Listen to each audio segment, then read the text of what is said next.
Merhaba arkadaşlar, hoş geldiniz. Bugün hep birlikte kadınların ve erkeklerin neden hata yaptıklarını bakacağız. Bugün biraz dikkatim dağınık aslında çünkü kötü bir olay yaşadık geçtiğimiz günlerde. Kuşumu kaybettik, öldü köpük.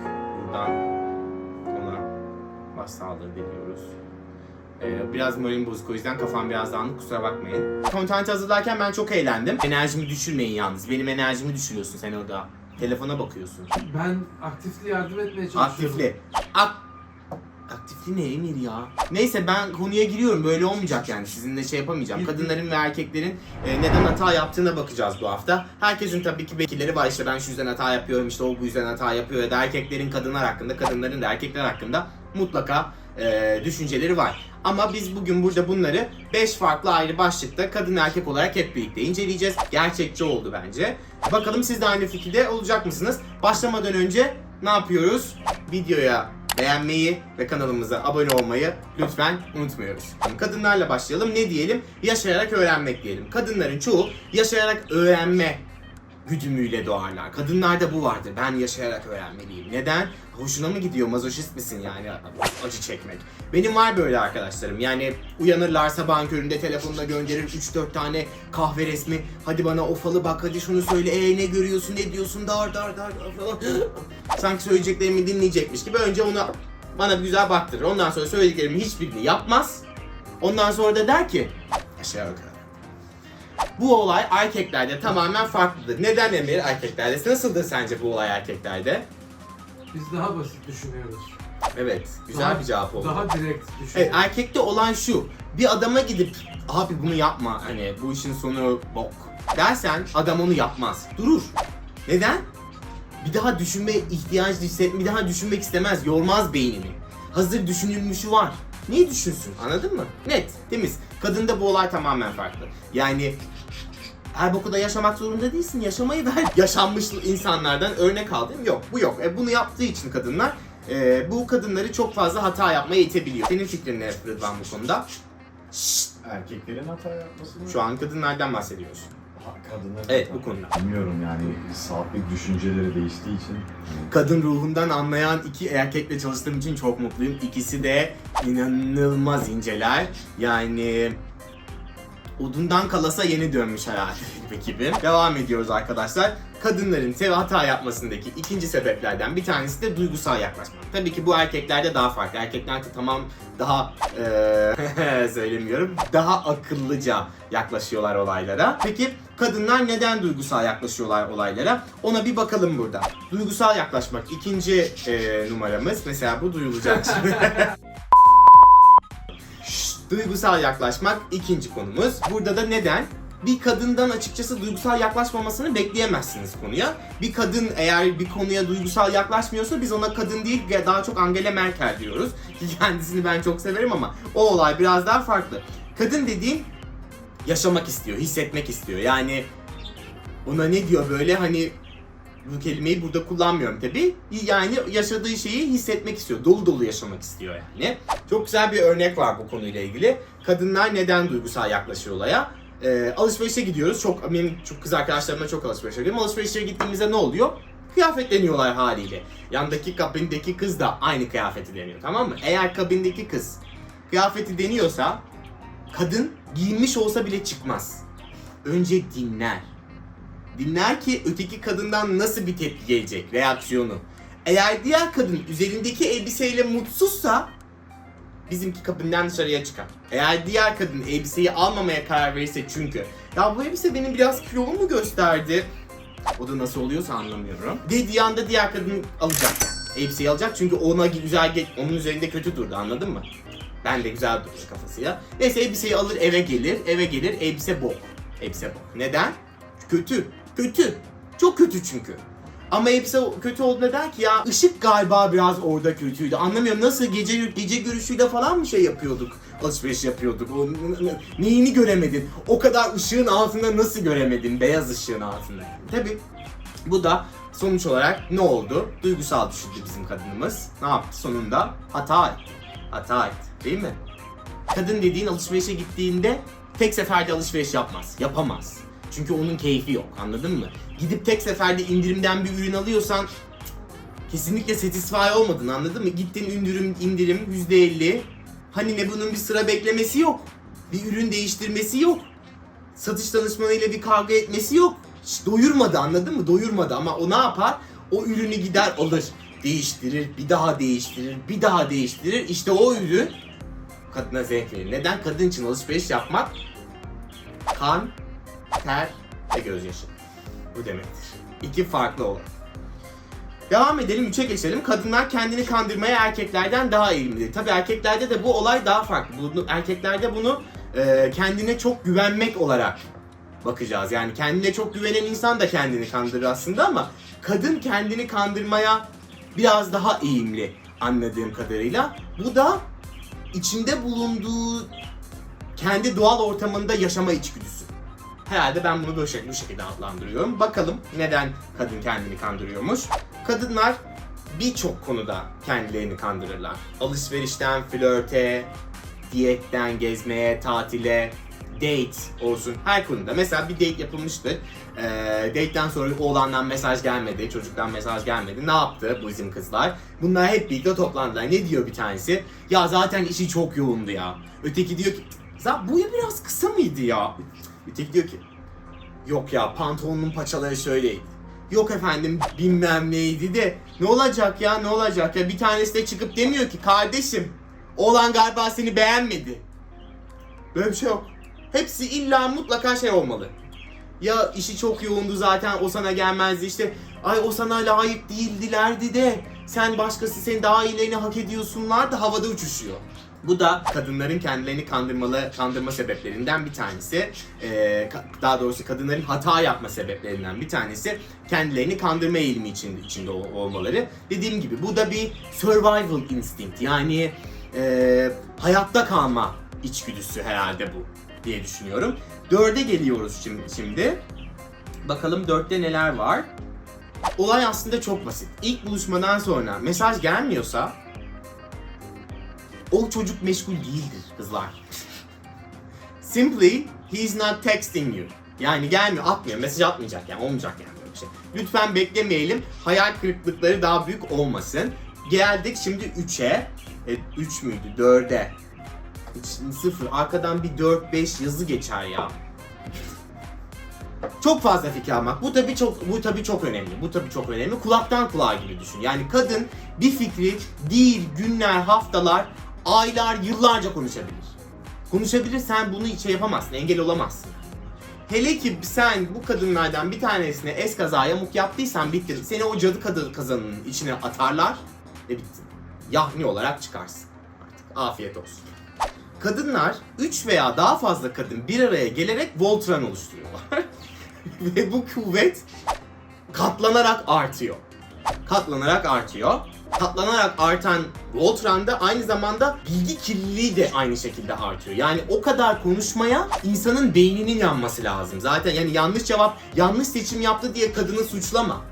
Beyni yanmamış o kadar konuşmaya, anladın mı? O kadar fikri hala beyni yanmadıysa bu okeydir yani.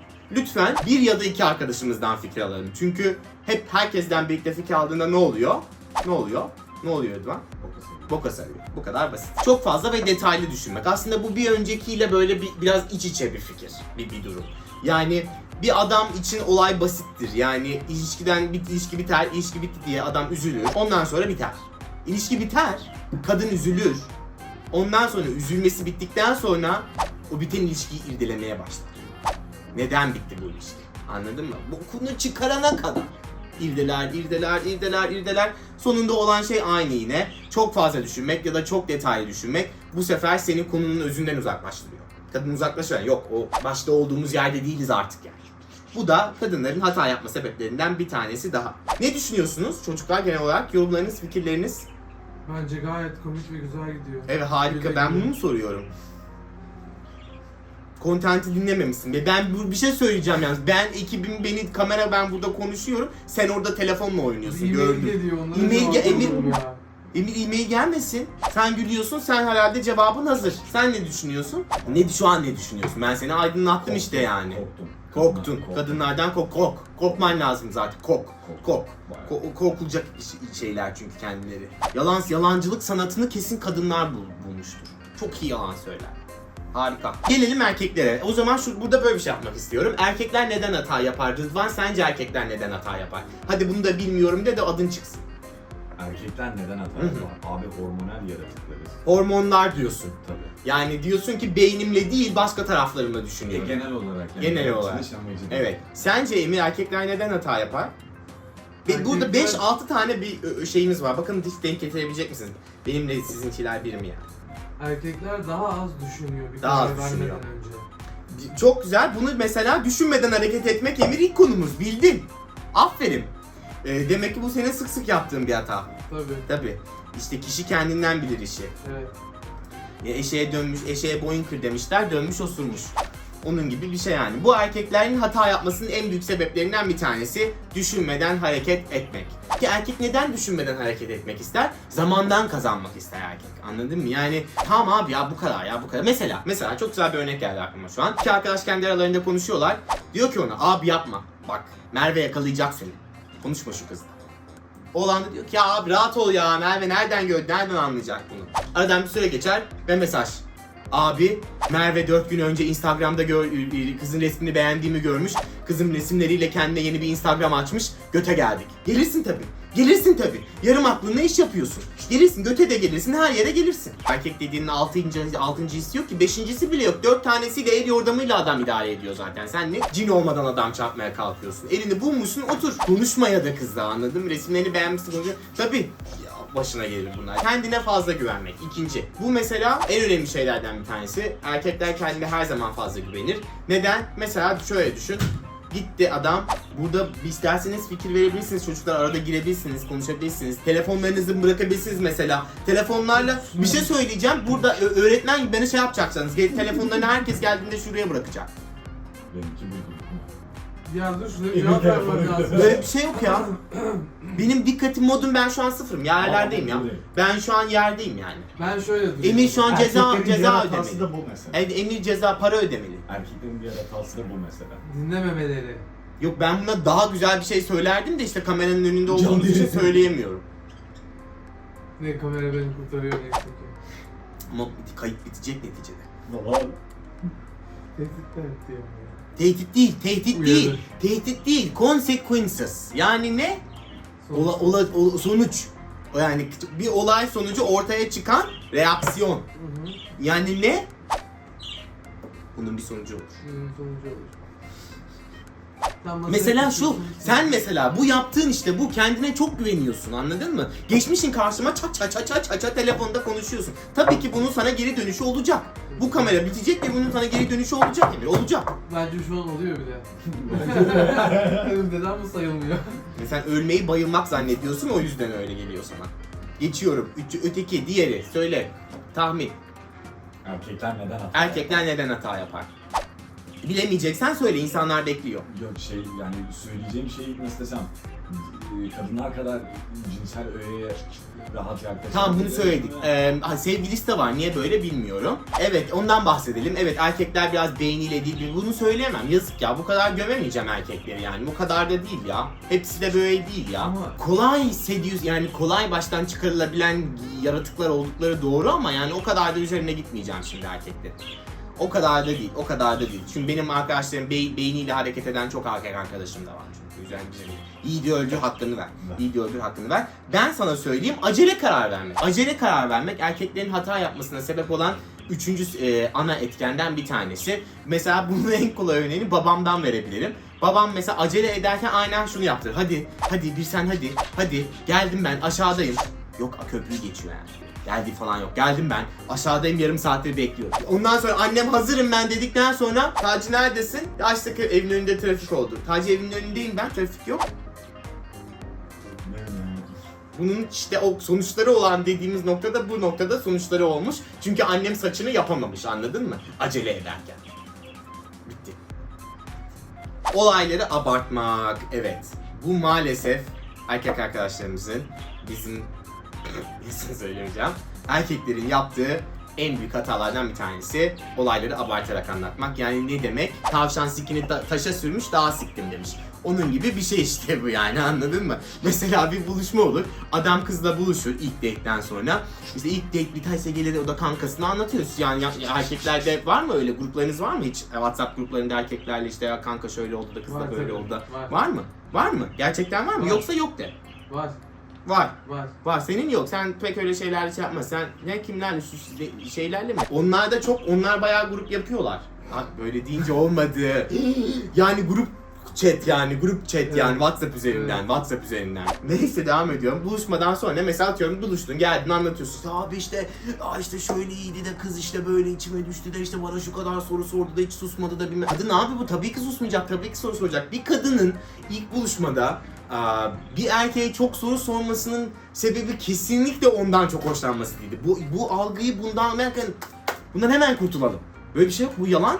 Buluşmalar şöyle biraz. Kadın için ilk buluşma yatırımcıyla görüşme gibi, erkek için ilk buluşma iş görüşmesi gibi, anladın mı? Erkek daha çok kendini beğendirir, kadın daha çok aslında yatırımcısını seçer bu buluşmada. Ve ilk buluşmada çok fazla soru sormasının sebebi, hoşlanmış da olabilir, bu doğru, ama kesinlikle altında bu yatmaz. Sebebi şu: performans değerlendirmesi yapıyor karı abi, ne yapıyorsunuz ya? Ona göre akşam işte önümüzdeki takiben 12 saat içerisinde raporu alacaksın. Yani o geçtin veya kaldın. Anladın mı? İşte bana işte işimi sordu, bilmem neyimi sordu, onu sordu. Tabii ki soracak, sen farkında değilsin neyin içine girdiğini. Anladın mı? O yüzden bunu söylüyorum. Yani kadınların sakın size soru sormasını, çok soru sormasını ya da işte detaylara girmelerini sizden çok hoşlandıkları olarak algılamayın. Şöyle algılayabilirsiniz: sözlü. O sırada sen farkında değilsin. Onları arkadaşlarına bile söylüyor buradan böyle. 2 eliyle 2 telefon bile kullanıyor olabilir, bilemezsin. Bu yaratıkların neler yapabileceğini bilmiyoruz biz. Hala çalışmalar üzerlerinde devam ediyor. O yüzden arkadaşlar lütfen kendimizi kandırmayalım.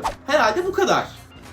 Galiba bugünlük bu kadar ha. Var mı eklemek istediğiniz bir şey? Bir erkek olarak erkek arkadaşlarınıza, buradan erkek izleyicilerimize vermek istediğiniz bir tavsiye de kadın izleyicilerimize vermek istediğiniz. Benim bir tavsiyem var. O Eğer dinliyorum. yemeğe çıktıysalar ve ilk date'se erkeğin tuvalete gidiyorum deyip bir date ettiği kişiye bakması çok mantıklı olur. Ben bir kere yaptım öyle bir şey. Kız mesaj atıyormuş arkadaşına. Date'in çok kötü geçtiğini söylüyormuş meğerse. Bak, Aynen. söyler. Yani ben tuvalete gittim. Ama gitmedim aslında, sadece bakmak için ve mesaj atıp arkadaşına hani hikayesine.